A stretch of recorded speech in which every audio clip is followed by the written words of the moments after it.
മക്കളെ പാട്ടുകാരാക്കണമെന്ന് ആഗ്രഹിച്ച അച്ഛൻ പാട്ടിന്റെ വഴിയിൽ എപ്പോഴും കൂട്ടിനുണ്ടായിരുന്നു. അച്ഛന്റെ ധാരണ രണ്ടുപേരും പാട്ടുകാരാവണം എന്ന് അച്ഛന് ആഗ്രഹം ഉണ്ടായിരുന്നു. പക്ഷെ നമുക്കങ്ങനെ ഒരു സിനിമ ഇൻഡസ്ട്രി എന്നൊന്നും അന്നും എന്താ ആലോചിക്കാൻ പോലും പറ്റാത്തൊരു സാഹചര്യമായിരുന്നു. അപ്പൊ അച്ഛന് ഞങ്ങൾ രണ്ടുപേരും, എനിക്കും ചേച്ചിക്കും താല്പര്യം സംഗീതം തന്നെയായിരുന്നു. ക്യാൻസർ ആയിരുന്നു അച്ഛന്. അതും വെച്ചുകൊണ്ട് അതിന്റെ വേദനയും സഹിച്ചുകൊണ്ട് എന്റെ റെക്കോർഡിംഗിൽ ഇരുന്നിട്ടുണ്ട്. എനിക്കത് ഇപ്പോഴും മറക്കാൻ പറ്റാത്തൊരു അനുഭവമാണ്. പ്രിയ ഗായിക എസ് ജാനകിയുടെ വാക്കുകൾ ഹൃദയത്തോട് ചേർത്ത് വെക്കുന്നു ചിത്ര. അമ്മ ഒരിക്കൽ ഇതുപോലെ മ്യൂസിക് അക്കാഡമിയിൽ ഒരു രാജാ സാറൊക്കെ ഉള്ള ഒരു കോൺസേർട്ടാണ്. അതില് പാടറിയൻ പഠിപ്പറിയൻ പാടി കഴിഞ്ഞപ്പോ അമ്മ സ്റ്റേജിൽ വന്നിട്ട് എന്നെ കെട്ടിപ്പിടിച്ചിട്ട് എന്റെ അടുത്ത് കൊണ്ട് നീ ഏം വയറ്റില് പുറക്കലിയേ എന്ന് പറഞ്ഞു. പാടാൻ തുടങ്ങും മുൻപ് മാതാപിതാക്കൾക്കൊപ്പം ഗുരുക്കന്മാരെയും ഓർക്കും. എന്റെ റെക്കോർഡിംഗ് ബുക്കിന്റെ കൂടെ ഞാനൊരു കുഞ്ഞൊരു പുസ്തകം വെച്ചിട്ടുണ്ട് എപ്പോഴും.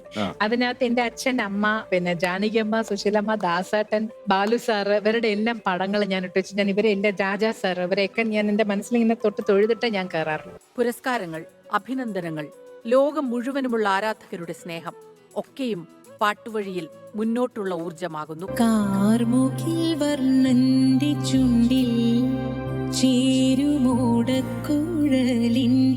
ഉള്ളിൽ